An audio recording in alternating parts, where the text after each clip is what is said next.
এই জায়গায় 200 গ্রাম ছোলার ডাল আছে বন্ধুরা। দেখো, এই ডাল আমি কালকে রাত্রে ভিজায় রাখছিলাম। কালকে রাত্রে ভিজায় রাখার ফলে ডালটা কিন্তু একেবারেই ফুরফুরে হয়ে গেছে ভিজে, পুরা সুন্দর কিন্তু মোটা মোটা হয়ে গেছে ডাল। তো আজকের দারুণ স্বাদের একটা চপ বানাবো এই ডাল দিয়ে। তা দেখো, গামলা নিয়ে নিলাম।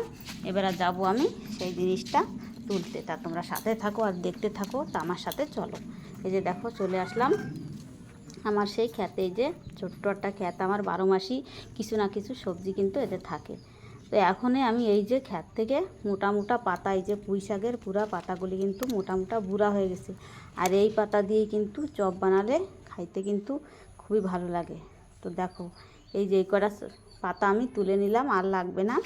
তো এবার আমি ভালোভাবে ধুয়ে ধুয়ে পরিষ্কার করে নিয়ে ঘরে চলে যাব। তা তোমরা দেখতে থাকো বন্ধুরা, আমি কিভাবে চপটা বানাই।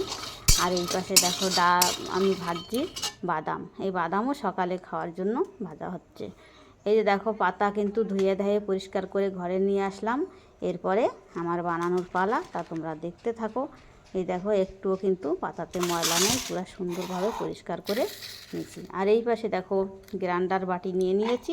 তারপরে আমি এই ডালগুলি পিষে নেব। তোমরা চাইলে পাটা পুটাতেও পিষতে পারো, আর আমি বেশিরভাগ কিন্তু, যেহেতু আমার হাতে টাইম কম, সেই জন্য আমি গ্রাইন্ডারে পিষে নিই। তো আমার আরও অনেকগুলি ডাল কিন্তু পিষা হয়ে গেছে। তারপরে আমি অল্প কটা ডাল ছিল, তার মধ্যে দিয়ে দিলাম কয়েক দানা রসুন, আর দিলাম কয়েকটা কাঁচা লঙ্কা। এবার সেটাকেও আমি বেটে নিলাম। তো এবার বাটার পরে ভালোভাবে মিশিয়ে নেব। আর এই যে দেখো, বাদাম ভাজা হয়ে গেছে, বাদামের চোকলাটা ছাড়িয়ে নিলাম। তারপরে আমি এই বাদামও পেস্ট করে নেব। এই বাদাম বাটা দিয়ে আজকে ভাত খাওয়া হবে। আর দিয়ে দিলাম লবণ আর লঙ্কা।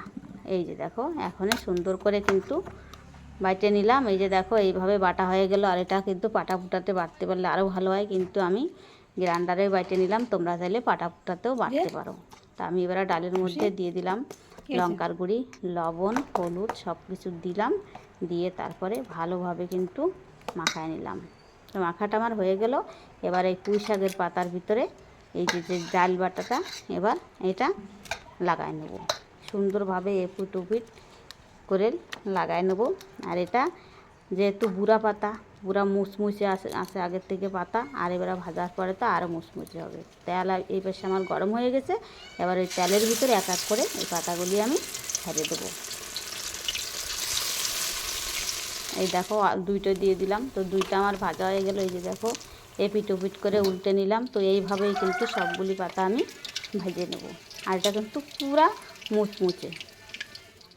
তো এই যে দেখো, আমার ভাজা হয়ে গেছে। আর এপাশে কিন্তু অনেকগুলি খাওয়াও হয়ে গেছে, খাইয়ে নিয়েছে সবাই। আর এই পাশে ছোটো মাছ ভাজা হচ্ছে।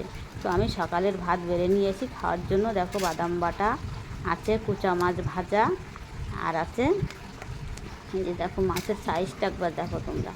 আর এই যে সেই পুঁই শাক পাতার চপ। তো এটা দিয়ে আজকে ভাত খাবো। তা বন্ধুরা, তোমরাও এইভাবে কিন্তু পুঁই শাকের পাতার চপ বানায় খায়ও। আর কেমন লাগে আমাকে কিন্তু কমেন্ট করে তোমরা জানাবা।